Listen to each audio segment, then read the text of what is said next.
дар бойгонӣ ҳар шахс аксҳои маҳфузанд ки на танҳо як лаҳза балки таърихро зинда медоранд ва дар паси ин аксҳо роҳҳо хотирот саҳна вохӯрӣ ва эҳсосоти зиёде мавҷуд аст. қаҳрамони имрӯзаи намоиши мо ки бо маҳорат бо истеъдод ва бо ҳунар аллакай дар дили ҳазорон нафар ҷой гирифтанд имрӯз омодаанд ки дар асоси аксҳо хотираҳоро зинда доранд ва як суҳбати ҷолибе дошта бошем.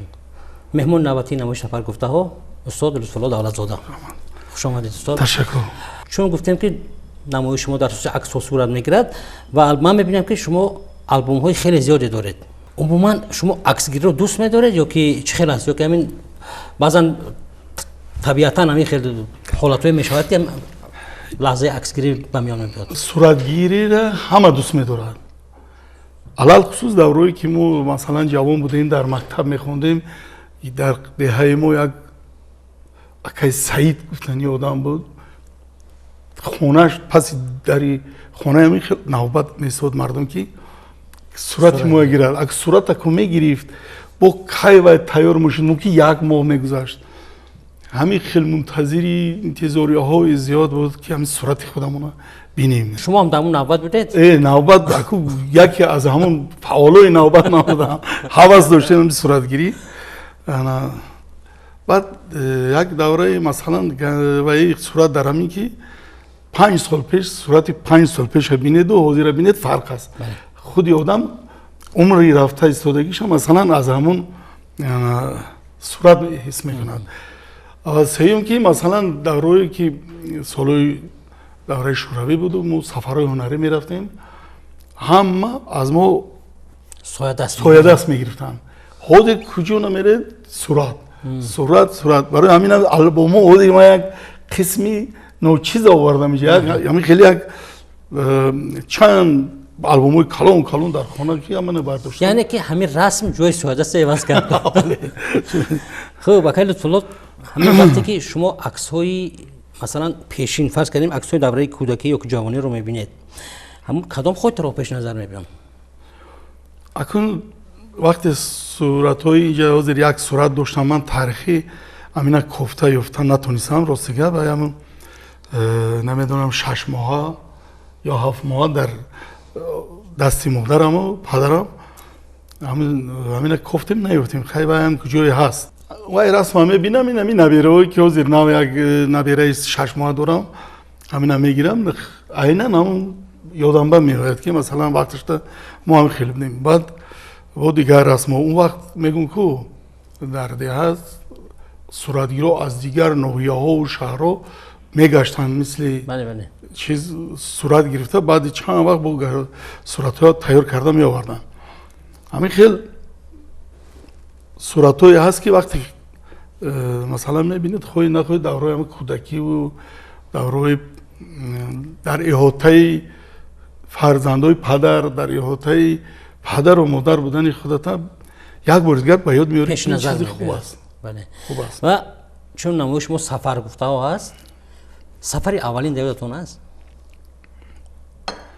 аввалин сафар яъне аз ҳамин деҳа баромадан аз деҳа баромадан рости гап як амамон дар шаҳри Душанбе зиндагӣ мекард як амаи дигамон дар Қорғонтепа Вахш.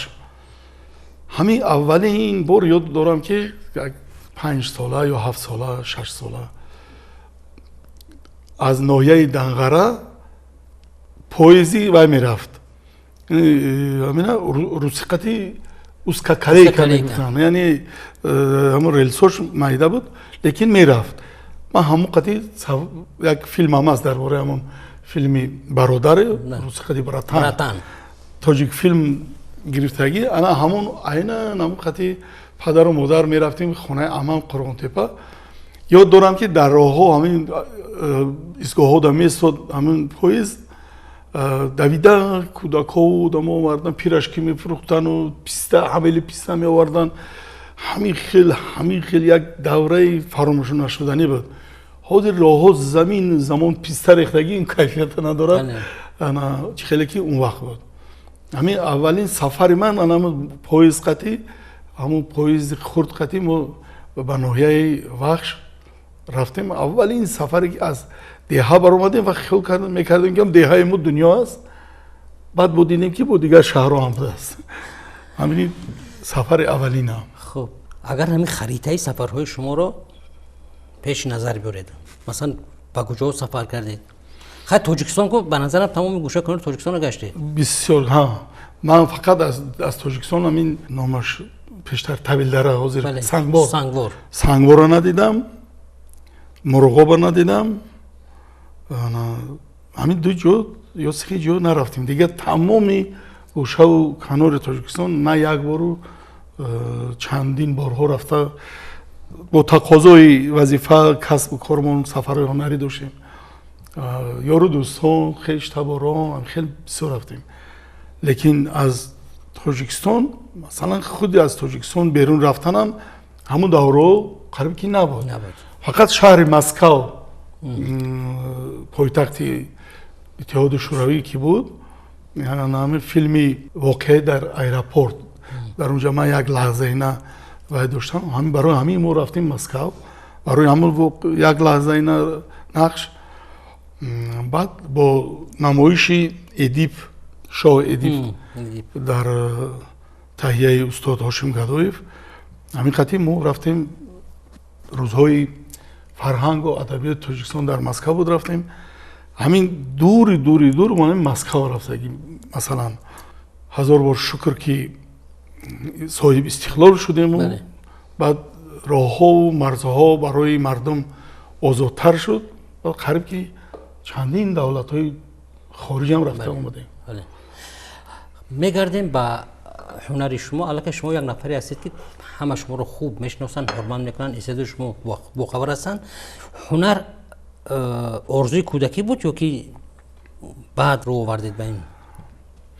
ман тасаввур карда наметавонам ки ҳамин чиз дар дили кадом кӯдак ки набошад дар ҳамин давру замон ё дар ҳозирам ҳамин ҳунармандӣ, шеърхонӣ, масалан адабиёт дар дили ҳама кӯдакҳо буд. ман дар чандин барномаҳо ҳам гуфтам ва боз такрор мекунам ки давраи мактабхониҳои мо дар ҳар як мактаб ҳозир ман ҳамина эҳсос намекунам, нест ба фикрам ҳамин кружокҳои ҳаваскорон, худфаъолиятҳо, кружоки ҳаваскорон фаъолият мекард дар мактабҳо. масалан иди наврӯз мешуд, иди ҷашни соли навӣ мешуд милодӣ, ё ин ки дигар рӯзи модар мешуд, он вақт иди 8 март рӯзи занон мегуфтанд мешуд. дар ҳама чиз байни мактабҳо андалеб мешуд, устон. яъне ҳамин чиз дар дили ҳама буд. лекин хиёл мекунам ки ҳамин падарам дар кӯдакӣ ман ёд дорам ки бо дутор бисёр не ман як бор ду бор дидагӣ ки гуруғлӣ мехонд. мардуми деҳа он вақт равшанӣ набуд, хеле равшанӣ ё барқ набуд. чӣ хеле буд ки ҳамин мардум ҳама якҷо буданд. як меҳмон масалан аз тарафи як ноҳияи наздик меҳмон меомад, ҳамон бегоҳ соҳиби хона хӯрок тайёр мекарду ҳамсоя даъват мекард ки хонаи мо меҳмон омадааст. яъне меҳмон ин атои худо аст мегӯянд. ҳамин шиёр дар дили ҳамон мардум ҳамон вақт буд. ёд дорам ки кӯдак будем ҳамроҳи ҳамин амаки қобилам суруди ҳамон вақт медонед бисёр машҳур буданд. ҳамин барот яхшиев аз тарафи мо, аз ҳамин тарафи Данғара, Кангурд, Карим Раҳимов. ино дар филармония кор мекардану баъзан ба сафарҳои ҳунарӣ меомаданд. баъд мардуми мо ҷамъ мешуданд ки ҳамшаҳрӣ мо гуфтам мо барои ҳамшаҳрӣ ифтихоре мекардем ки як аз қишлоқи мо масалан хеле ҳунарманд баромадааст. баъд ҳам суруди чия мехонд. агар хоҳӣ ки гул бинӣ рухи хубон тамошо кун, агар майли чаман дорӣ биё рух ҷониби мо кун. ҳамин суруд бисёр машҳур буд. Карим Раҳим мехонд. баъд ҳамин амакам доим қатъӣ мешидем, ҳамсояи дар як ҳавлӣ будем да. ҳамин суруда мехонем. яъне ازش سوال شما دادید که از کودکی شاید از همون دوره کم کم همین آهنگ و موسیقی در وجود من پیدا شد. خب بعدتر در کرژاک‌های مکتب یعنی یک نفر پیشه اولادی هم گویم خطا نمیکنیم کیم چیزی هست از همه اولادی هست. من خیال میکنم که باید باشد، چون که اون وقت تلویزیون کم بود، همه نداشت، فقط رادیو بود. رادیو که در دیوار آویزان بود، پدر و مادر روی ما همین نام به نام اونا میدونستن، از یاد میدونستن. همیش این هم یاد شش مقام خیلی میگن که این با این مردم این طرف خاص است، این با این طرف خاص است، این سبکی مردمی شهر است، اینش سبکی مردمی کوهستان است.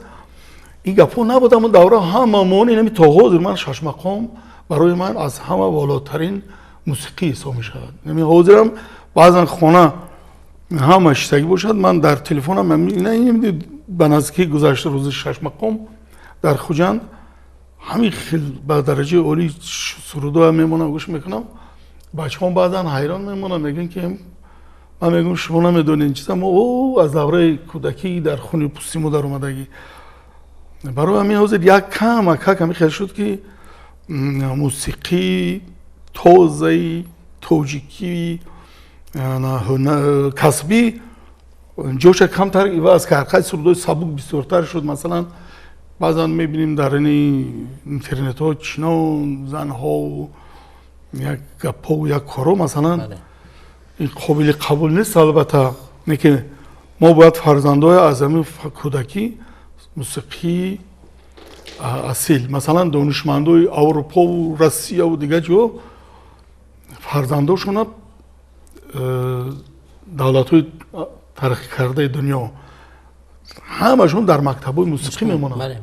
چون که وقتی که همون موسیقی در بدن و در مغز سر جا میگیرد، همون آدمی آینده دار میشود، مثلا صحبت کرده میتوند، کار کرده میتوند. من خیال میکنم همین خیلی باید باشد.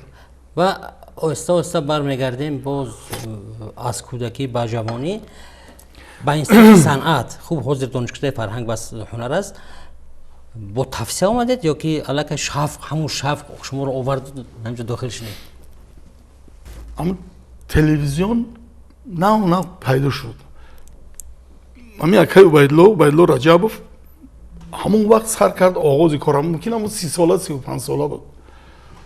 بعد همین صحنه‌های حجوی، بعد همین مردم بسیار نمی حجو نه اینکه با مردمی ما خاص است، با تمام انسانیت خاص است. من حیران میمونم که حجوی این روزی ما چه برای چی مثلا اینقدر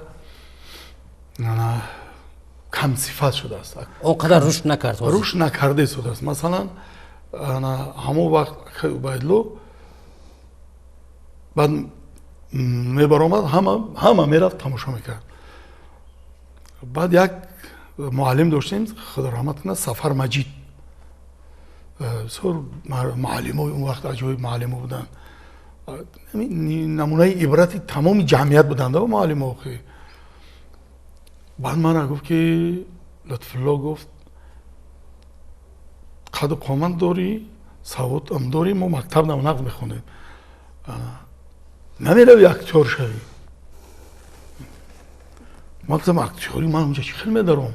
گفت مشکل است، باید در بسیار آزمونی بلند است، لیکن گلچین میکنن یک تا از بین چندین ده ها کسا یک کس هم میگیرن. همین گپ درست بود، همون دور زمان هم خیلی بود. بعد گفت خیلی فیلم ها دا بازی میکنی، دنیا رو میبینی. همین گپی همون هیچ فراموش نمیشه، در دلم موند و از همین صنف 8 9 10 همین آرزوی همین اکتور شدن در دل من پیدا شد. بعد پدرم گفتم که پدر من میرم اینستیتوت صنعت، میرم اینستیتوت نو شدگان، میرم اکتور میشم، اکتوری دا میخونم. پدرم دم دهقانی همون دور زمان گفت این چی است؟ من گفتم کینو، تلویزیون. اول شوخی کرد که او خیر تو باید باز بالا گیدید این تلویزیونی بود ممکن نمیرونجی.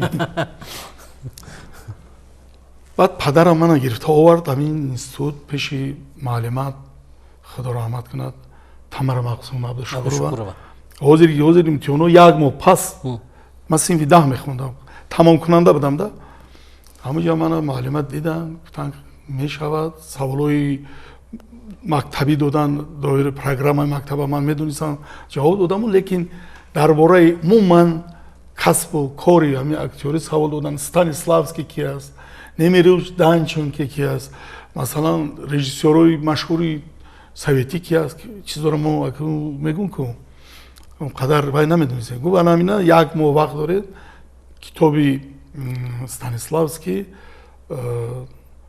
работа актера над собой кори актер аз болои худ ва дуюмаш моя жизнь в искусстве ҳаёти ман дар санъат ҳамина меёбед мехонед як моҳ тайёрӣ мебинед мебинед ҳамин чизо шуд дар ҳақиқат ман кора гуфтам ёфтам хай омӯхтам тоҷикистон ва ки аст киё ҳунармандои машҳур имтиҳони маҳорати акторӣ баҳои 4 гирифтаму سه امتحانی دیگرش 2 تا 4 گرفتم و 2 تا دیگر 5 2 تا دیگر 5 گرفتم یعنی این معنای اون رو داشت که علاقه من دانشجوام اسمان قطعی میپریدیم که دانشجو شدیم اسمان قطعی باور کنید دوزیر من چهره جوانو امروز میبینم خواند اگر خواند نخواندم پروانه دارد این بدبختی است وقتی که آرزو نیست جوان امروزه باید آرزو کند چخیل خونه چخیل آینده چی شود این چیزی که مثلا ما خیال میکنن واسه این نسل جوان که ما هم خیلی ما میریم خیلی میشیم نه زندگی مشکل تر شده است از روز به روز مثلا من با همین نسل جوان با همین پدر و مادرها خواهش میکنم التجا میکنم که فرزندا به ذهن مونیم بیشتر برای علم آموختن برای آداب پیش از همه آداب یاد گرفتن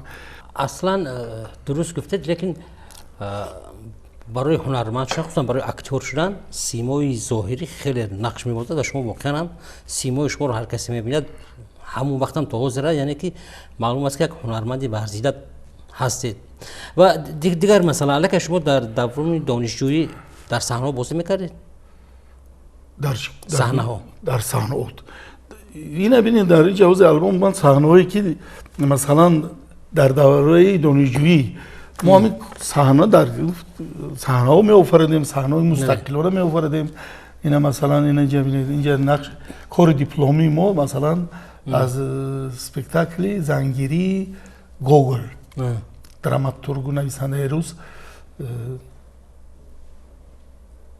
گوگل مثلا این اسپکتاکل تئاتر لوتی مثلا این وقت علاقه در تئاتر کار میکردم من از کورس یک اتیودو سر میشد بله من اینم کار دیپلمیمون اینم کار دیپلمیمون این چیزایی که این سفر هنری من استاد ارتیق قادریف چه جوان بودیم دوره جوان در شهر کلاب میره اون وقت ما بسیار در تلویزیون برآمد میکردیم مثلا یک کانالی همین تلویزیونی بود بله برنامه‌ای مثلا روسیه هم یک وریم یک بودنی نیم ساعت بود اما باید دیگر فقط همین کانال‌های تاجیکی بود از ساعت 6 بیگاه آغاز میشد و ساعت 11 12 شب تمام میشد بی‌غرض پند لبخند مثلا چای خونه‌ای وقت دلکشا بود و مشفقی و همین چیزا صحنه‌چا بود بعد اسپکتاکل تمام مردم ما را مثلا تماشا میکرد همون جوان بودیم در کجا که میرفتیم ما دست قطعی می‌دادن که یعنی این فلان و این فلان فخر میکردید ها فخر میکردید شاید همون توضیح رئیس دادیم به خاطری که همین چیز بله میخپد هنرمند باید مردم احترام کند هنرمند مردم دوست دارد ممکن نمود ظاهری نقش کلام بود در هنر اکتوری من حاضر موفق نشدم اون چیزی که میخوام خاکساری میکنید چون که این خیلی چیزایی هست که من مثلا آرزوها داریم این خیلی کنیم و آرزو همان نمیرسد به آرزو بسیار کسب مشکل است اینجا زحمت بسیار طلب میکند بعد اقبال است ҳаст ҳунарманде ки ду се роли нақши вай бозӣ кардааст, тамоми умр дига вай кор намекунад, анаму қатӣ меравад. ё ҳунармандам, ё ҳофизам, ё шоирам, ду се шеъри дорад ки масалан ҳамун шеъру хати машҳур мешавад. ҳамин дунё ҳаме хел аст. саронандаи хубам ҳастед. дар назарам ки шумо акун меҳмони шумо ки ҳастем бо таъриф мекунед, неки хай ин чизе ки ман медонам ҳарчанд ки масалан шумо албатта репертуари калон надоред, вале ҳаст сурудҳои шумо ҳамаш дилнишинанд, ҳамаш дар вирди забонҳо ҳастанд, ҳамаш ба ин кай шуғул варзед ҳамрадиф ба солҳои донишҷӯӣ вай буд актёрӣ? дар давраи донишҷӯиам суруд мехонем. ҳамин маҳфилҳои хобгоҳ, дар хобгоҳ ҳамин аккордеон буд. Набуд хобгоҳе ки аккордеону таблаку ҳамин дутору ҳамин чизо рубобу ҳамин чизо набошад. ҳамин давра суруд мехондем вай мекардему. аслан ҳамин солҳои 92-93 баъд ҳамин як овозхони бисёр машҳур оғои хаёл мегуфтанд, афғон, ҳамин як суруд хонд, ҷавониам баҳоре буду бигзашт. ҳамин суруда бисёр дар дили ман ҳамин ҷо гирифтагӣ буд. ман ҳамина омадам дар радио вақт акаи қиматулло раҷабов худо раҳмат кунад режиссёри овоз буданд. ҳамина машқ карда ҳамин қадар азоби кашидем ки кантарак овози будагӣ дар ҳамин вақти стоп ҳамин овозо қариб гирифт. ҳамна хондем чӣ хел буд набуд, бисёриёда ҳамин суруд маъқул шуду, баъд камтар илҳом пайдо шуду. якта дута ҳамин якум ҳамин сабт кардем дар радио сабт кардем, аз тариқи радио телевизионам пахш шуд. барои ҳамин аввалин мегӯм, лекин баъдтар имкониятҳо мада бисёр пайдо шуд. бисёро хостанд ки вақто дар телевизион кор мекардем, мардум студио нав пайдо шуда буданд, биед сабт кунем. хай корам бисёр будам шабу рӯз, имконият кам буд, метонистем бештар эҷод кунем суруд, неки кам шуд. анаки ҳозир ҳавсала пир шудагӣ. ҳамчун ҳофиз туй мерафтед? туй не. хай баъзен туйёда мерафтем, иштирок мекардем, ягон хеш табор ё ки туйёи ҳамин ё бародародам мегуфтанд ки ҳамин одам ягон суруд хонад, баъд хай ҳамин сурудҳои дусета ҳамин ба ҷои доштам ҳамин мехонам.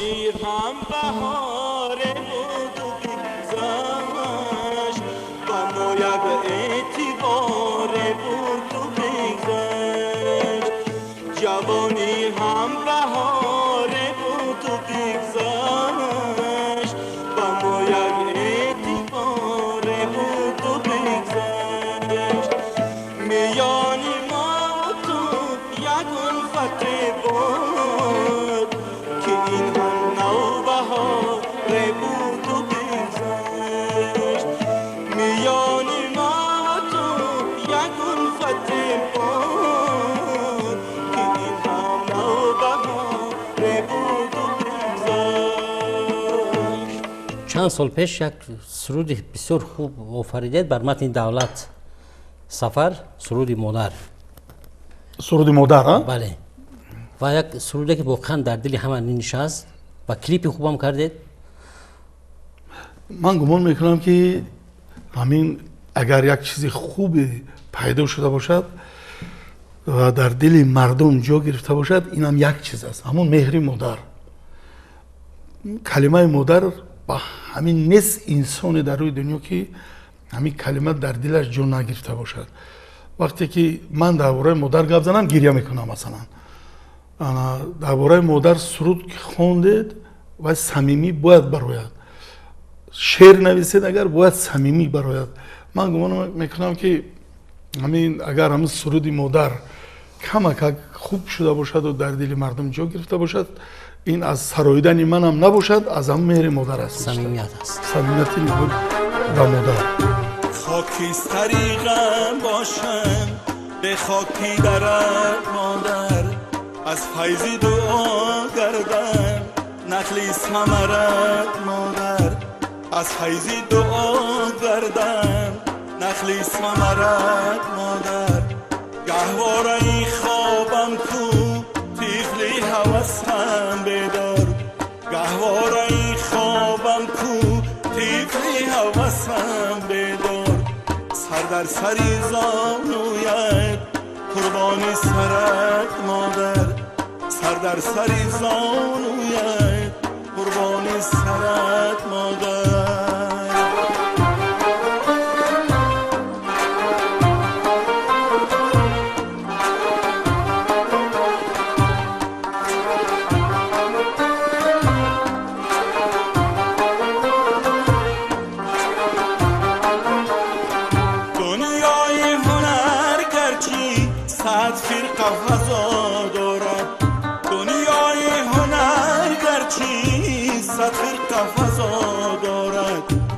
پروازی نکو بینگر از بال و پرت مادر پروازی نکو بینگر از بال و پرت مادر سراب نمیگردد نظاره روی من سراب نمیگردد نظاره روی من مهر است برای دل چشمانی ترت مادر مهر است برای دل چشمانی ترت مادر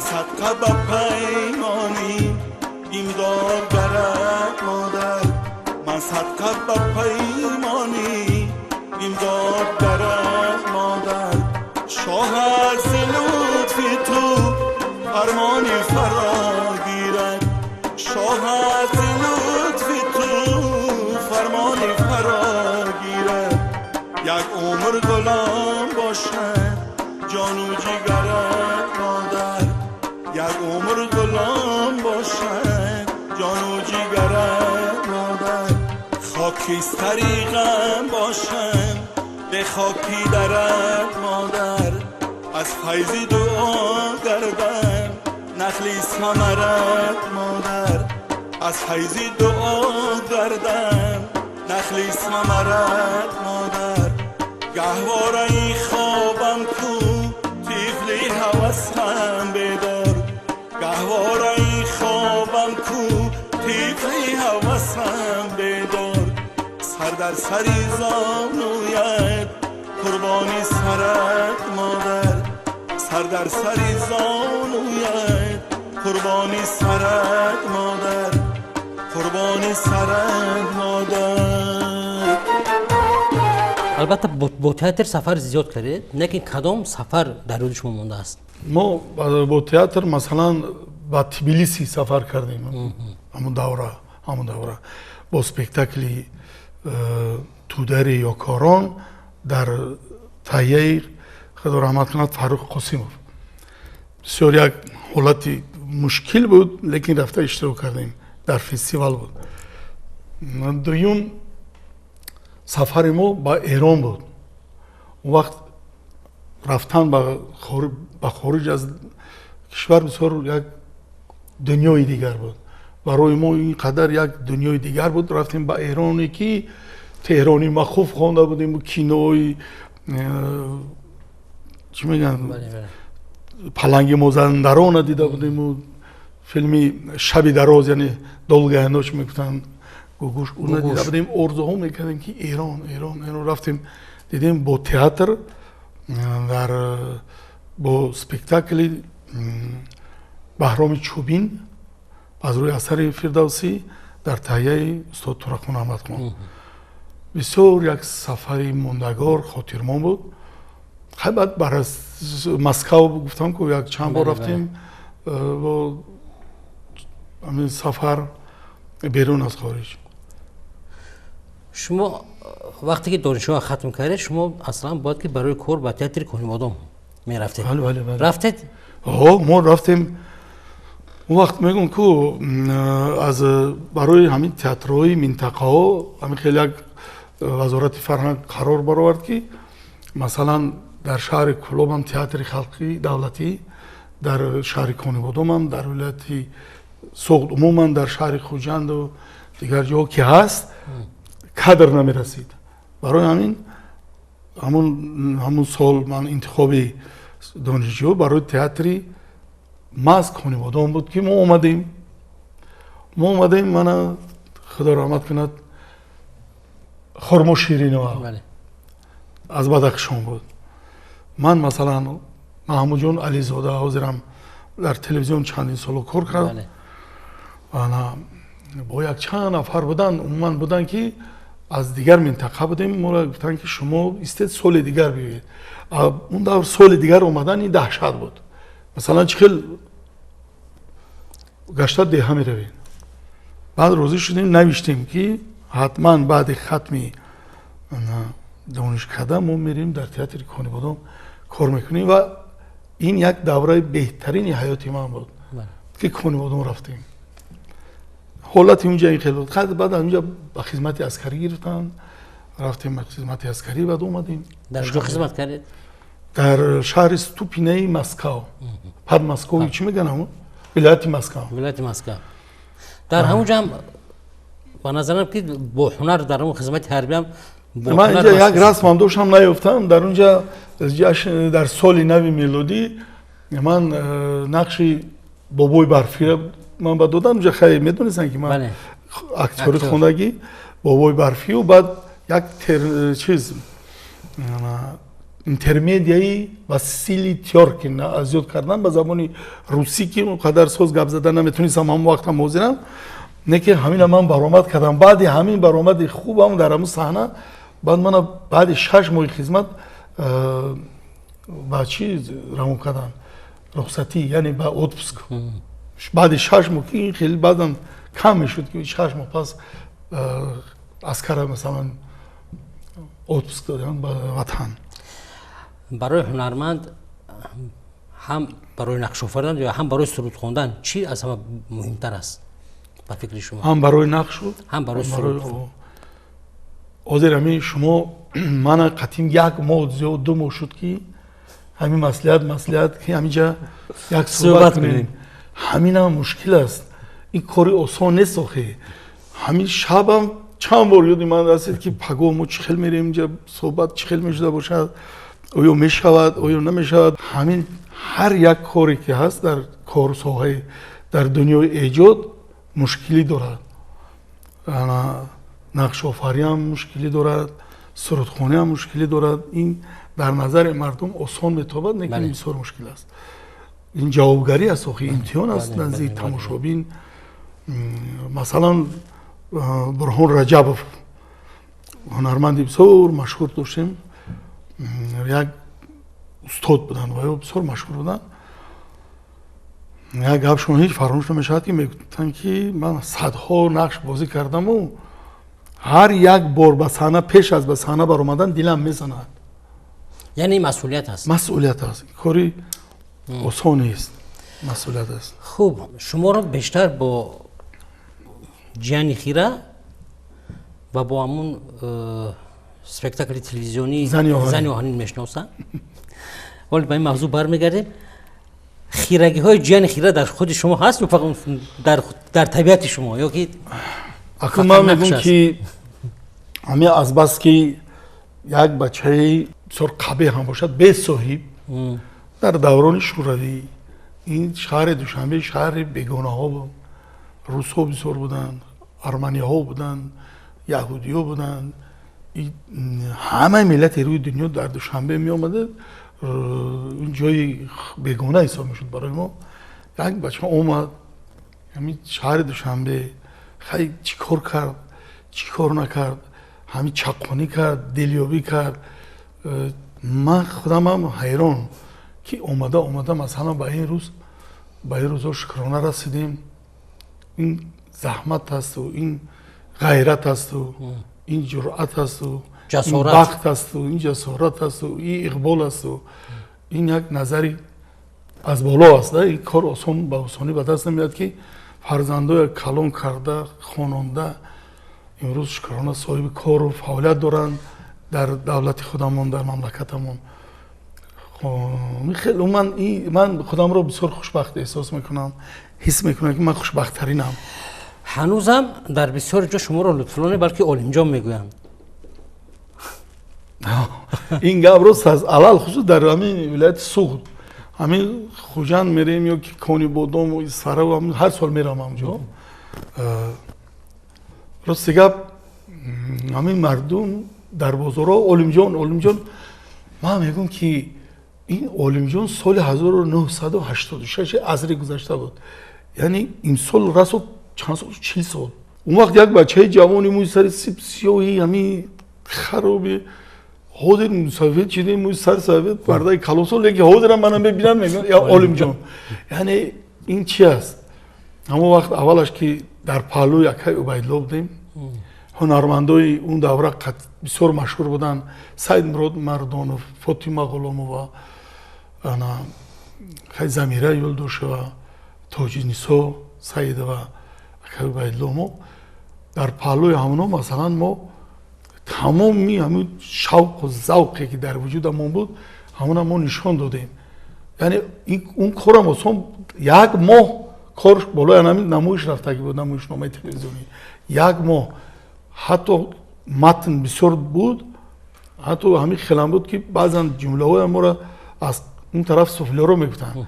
یعنی یک هفته بغیر اون یک ماه مشق یک هفته دیگه فقط ثبت کردیم. بسیار مشکل بود و اکنون میستم فکر میکنم میگم بهترین چیز بود از ده همون که تا در یاد مردم ماند، چیز خوب در یاد مردم میماند. حاضرم مردم انتخاب شما انتخاب خود ساجد غلام بود؟ انتخاب من شاید اکای عبیدالله دو سه بار من پیشنهاد کرده بودن در چند نمایش ها. از همون که ما علاقه در سال 86 چندین نمایشنامه و پارچه های تلویزیونی در که بند بودم، از همین نقطه نظر من دعوت کردن اپای سجده ها. و به هر صورت حاضر یک سخن خوب گفته، یعنی اون چیزی که صمیمی است و ماندگار است و در دل مردم سالها حتی عصرها میایستد و این از اونای اثرایی که منور کردیم که شما نقش بازید اینها هم خیلی به قطار همون اثرات داخل که ولی که ماندگارند در دل خلق. یعنی هر باری که مردم همین صحنه رو تماشا میکند هیچ وقت از وای چشم کندن نمیتواند، یعنی تا آخر با دقت تماشا هرچند که صدها بار دیده باشن همین چیزا. بله همون جیان خیره گفتید. بله اسپکتاکل جیان خیره اول رژیسور تهیه‌گرش عبدالقادر حافظ بود. بعد چی شد و چی مود نبی جلالوف گرفت. نبی جلالوف که آغاز کار از همین مثلا تئاتر سر کرده بودن، آهنگای مثلا همون دور همون نمایش دیگر چیزا بودن. یک آهنگای ملایی همین خودی همون نمایش نامه مثلا تمپ تیز و تند طلب میکرد. مثلا اونجا باید پریدن، دویدن، سرود و شوق خواندن. بعد همین چیزهای خودمون در آوردیم، همون سرودایی که با همون تمپی همون اسپکتاکل موافق بود. من یاد ندارم که یکمی قصالو کار کردیم، من یاد ندارم که این اسپکتاکل جیان خیره یگون روز یگون بار زال تالار خالی باشد. یا این خود همون اون وقت کثیر داشتیم، همون کثیرها اومدن میگفتن که نوبت از روز جیان خیره در نوبت اعلانو اون وقت خیلی بود که همین اعلان بود، پیشی تئاتر بود و بعد در افیشه بود و افیشه بود. همین نقش کلام بازی میکننده برای تئاتر. بله حاضر همین چیزا نیست. شاید همین تبلیغی کاری تئاتر سوس باشد. شاید خیلی من امید دارم که انا که حاضر تئاتر ملی به نزدیکی کار خود را آغاز میکند، شاید کار و فعالیت تئاتر راه و روش استوار خودش را پیدا کند. چرا که این مسئولیت نهایت کلان است، یک بینای با حشمت زیبا. ببینید این توجه خود سرور دولت است پیش از همه. این اولین خشن سرور دولت موندن. من با دل پر و سر بلند میگم که همین سردار خانه اگر خودش دلش پاک و کار و بارود آداب و رفتار و اندیشرانیش خوب باشد اویلا فرزندان خوب میشود. همین وطن ما سبب اساسیش راهبر خوب داریم، راهبر عاقل و زیبا و بسیار با فرهنگ داریم که همه بینید روز به روز تاجیکستان ما رنگ گل باوری نمیبیاد. مثلا من باور نمیکنم بعضا کوچه میرم میگم همین اونجا باشد، این کجا باشد، اینجا پیش چه خیلی بود. همین اندیشه ها من داریم چی میکند، یعنی که همش از برکتی راهبر دولت ما برگردیم به سری سفرهای شما. همون وقتی سفر خارجه داره تو میباید همون لحظه اومدن وارد شدن به تاجیکستان چه احساس شما فرا میگیرن؟ این یک چیز است در حقیقت همین راست گفتید. وقتی که ما از حساب کارخانه تلویزیون یک مدت به مصر عرب رفتیم، گفتم همین یک 10 روز استادیم، بسیار شرایط خوب داشتیم، بسیار امکانیت و این قدر مهمانخانه همین خیلی شما ندیدم، لیکن همین دل به طاقت هر چی تسر کی میریم و راه بلدیم. و گفت که من حیران، گفت همین تاجیکا با این چندین گروه های تاجیکا میبینم، گروه های دیگر ملت ها میبینن، گفت با میبخوان که با اگر تلفن کرده با همین دراز میکنن، همین مهلت استودنشونه زورا میکنن، خواهش میکنن که با یک 10 روز دیگه همینجا مونن. یگانه ملتی که همین تستر رویم همین تاجیکستان شما چی دارد میگه که قدر شما؟ من میگم که تاجیکستانی ما مهر دارد، محبت دارد، یک کشوری نمی خانه است، خانه خودمون است، پیش پدر و مادرمون میریم. این نمی هم در نظرم تاجیکستان خشت هوار است، برادر است، کلانش پدر است، مادر است. برای همین میخواهید که تستر بو مثلا به وطن برگردید. من شخصا نمیخوام، من نمیخوام در یک اونجا بسیار هستم. با موضوعهای سیاحی خود وطنمون زیاد میروید؟ قریب که همه جا رفتیم، میگم با غیر همین یک دو جا هم اردو داره میریم. این قدر منظره ها در این دوشنبه باشد اگر این چیز احساس نمیکنید. میرید میبینید کوه ها و دره ها و دریاها و مثلا سر کرده از طرف شوراباد و دشت جوم، این طرف سری خسار و بلجان، این خیلی میرید طرف بخیا درواز، این طرف زرافشان، این کوه ها و دریاها. من حیران این قدر یک طبیعت زیبا داریم ما تاجیکستان. بعضا میبینم جوانایی که آوازخوانی میکنن اما زادگاهشون وطنم میگه، باید زادگاه هست، دیار هست، اما دیاری که ما به دنیا اومدیم که وطن ما تاجیکستان از یک است. ما برای وطن خونیم. صحبتمون در اطراف هم سفر است، هم هنر است. مثلا حاضر آرزوی دارید که یگان نقشتون مثلا حاضر با بازی کنید، یگان نقشی که مثلا پیشتر بازی میکردید حاضر؟ بله، حالی هم در دلتون که هست تو که این چیز نمیشود. برای که مثلا من اومدم از تلویزیون باز به تئاتر، همون جیان خیره خواستیم برقرار کنیم. من خودم آینه بدیدم، خیلی گفتم که خوب جیان خیره بچه 20 ساله 21 ساله مثلا دیگه او ممکن نقش‌های بعد در نمایش فریاد عشق هم بله رول فرزندی همون شاه علاءالدین بازی میکردم که با برادرش خصومت داشت و یا دیگرش دشمن بودن. همون در یک شب اینجا صورتش چهره لطفی هنر گفتن یک شب ایجادی کردیم در تئاتر. همون یک پارچه بازی کردم، لیکن حس کردم که علاقه من از اون دوره بیرون شدم. نمیشه، هر که دور زمان خودش. این وقت من دیگه نقش‌ها میتونم بازی کردم. حاضر کجا نرویم، یا معلم یا پدر یا همه. پس وقت رو با ثمر گذراندن شرط بود است. بله با ثمر. دیگر اگر همین خیلی زندگی همین خیلی گذرد که این زندگی نچشیدیم.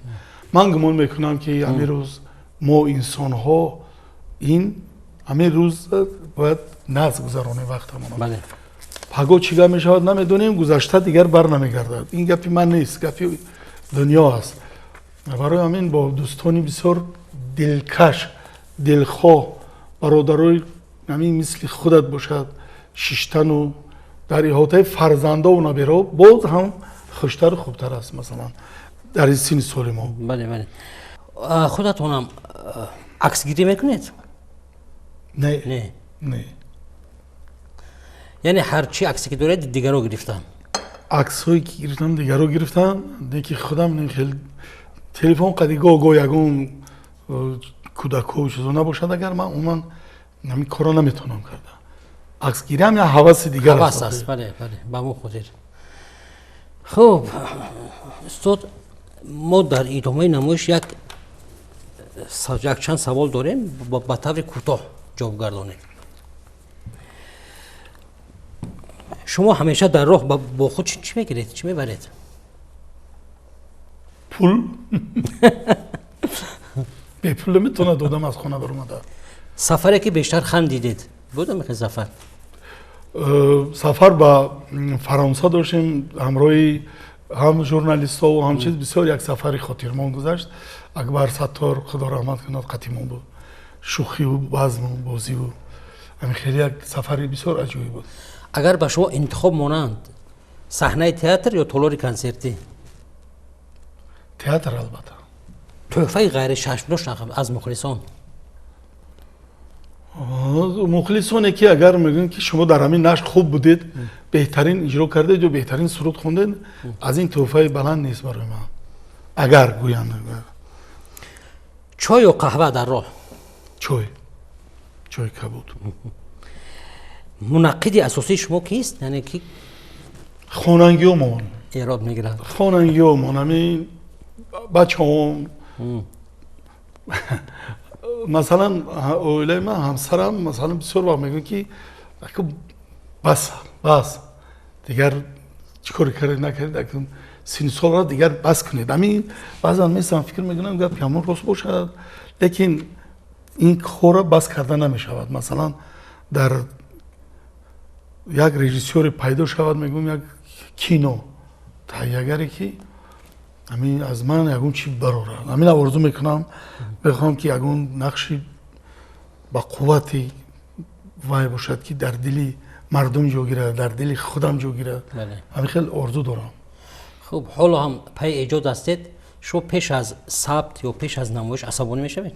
асабӣ неву хеле як масъулият, як ранге ки тарс намегиму, масъулият мегим, да ҳаяҷон ҳамин чизам набошад намешавад. ҳаминам набошад намешавад. бояд ҳунарманд ҳамин ҳаяҷон масъулията бояд дошта бошад. дар бораи нақшҳо гуфтем, суруди дӯстдошта дар репертуари шумо? репертуари худам? агар росташ гӯям, ман сурудои худама гӯш намекунам, лекин дар баъзе маҳфилҳои ҳамин солҳои охир даъват мекунанд, масалан рӯзи модар ё ягон суруди вай шавад, агар ҳамин суруди модара дили пур қатъи мехонам, чунки дар бораи модар аст. суруде ҳаст ки доим ҳамон сурудро гӯш мекунед умуман? ин хел масалан як суруда дар бораш гуфта наметавонам. барои чӣ? барои он ки сурудҳои нағз бисёранд дар ҳама давру замон, лекин ҳамин суруда як суруда одам бисёр гӯш кунад бо камакак дилбаза намешавад. ҳар як ҳофиз як чанд суруде дорад ки вай ширин баромадааст, хуб. аз байни ҳамон сурудо якта дуташа одам дӯст дошта метавонад. агар ҳунарманд намешудед, ба кадом роҳ мерафтед? муаллим мешудам. орзуи давраи бачагӣ муаллим буд. хуб, манбаи илҳоми шумо? саволи охирин. манбаи илҳом бисёр саволи мушкил аст. ки манбаи илҳоми ман агар хелам саҳари пагоки офтоб ё ки ҳаво ё ки ягон хабари нохуш нест, ҳама хабарҳои ширин аст, тинҷу осудагӣ дар ватан ҳукмфармо аст, ҳамин илҳоми мо бедор мешавад. яъне метавонед мусиқӣ гӯш кунед, метавонед эҷод кунед. ман дар хонам тамоми асбобҳои мусиқия дорам. баъзан фарзандо мешинем, бо ҳамон фарзандо сурудхонӣ мекунем, масалан набераҳо ҳама. ҳамин манбаи илҳом ман фикр мекунам ҳамин бошад. саволеро интизор будед ки нашунидед? не ба фикрам ҳама саволо дода шуду. шумо як савол бояд медодед ки то ҳамиҷа чӣ хел омадед? خب اگه خودتون جواب دید. ман савол бояд ки бисёр мушкил хонаи мо дар тарафи чортут аст. инҷа 7 километр меган. طرفی دروازه شرقی. дарвозаи шарқӣ. аз ҳамҷа то ҳамҷа омадан аз бисёр мушкил буд. омадам лекин инҷа як чиз бана боз аз ҳама ҳолат баровард. аз ҳолати мушкил истиқболи гарми шумо. سلامت باشین. роҳбари ҳамин муассиса муаллимаи муҳтарам. баъд як ҷое будааст ки аз инҷа тамоми шаҳр тамошо мешудааст масалан. яъне ҷои мардуми эҷодкор буд аз ин. خب از همین صحبت چی برداشت گرفتید؟ پسند آمد نامد؟ ин суҳбати мо озод буд. بله. ҳар чизе ки шумо гуфтед мо ҷавоб додему. ман хоҳиш мекунам ки ҳамин вақте монтаж мекунед чизои зиёдатия гиред чизои нағзшамонед ки мардум. من گمان ندارم که چیزی اونقدر وای نباشد. همه از صحبت خوب بود. خصوصا دیدار شما، چهره شما، تبسم شما خودش برای تماشابین این یک عالم است. یعنی شما صمیمی هستید. این چیز مهم است. زندگی یک هنرمند هزارها کیلومتر، صدها مرحله و میلیون ها احساسات رو در بر میگیرد. اما مهمترین سفر اون سفری است که به دل هوادار، به دل مخلص راه یابد. و امروز همین چیز، همین مسئله در صحبت با استاد لطفالله دولتزاده بار دیگر معین شد. برای صحبت، برای صمیمیت، برای صداقت به کسب و شما اظهار سپاس می‌کنم. تشکر. با شما برای موفقیت ها. تشکر استاد. در صحبت ما بودن استاد لطفالله دولتزاده، هنرپیشه شناخته و گمان میکنم که این صحبت برای شما نیز خاطرمان بود و تا صحبت‌های دیگر در نمایش سفر گفته ها.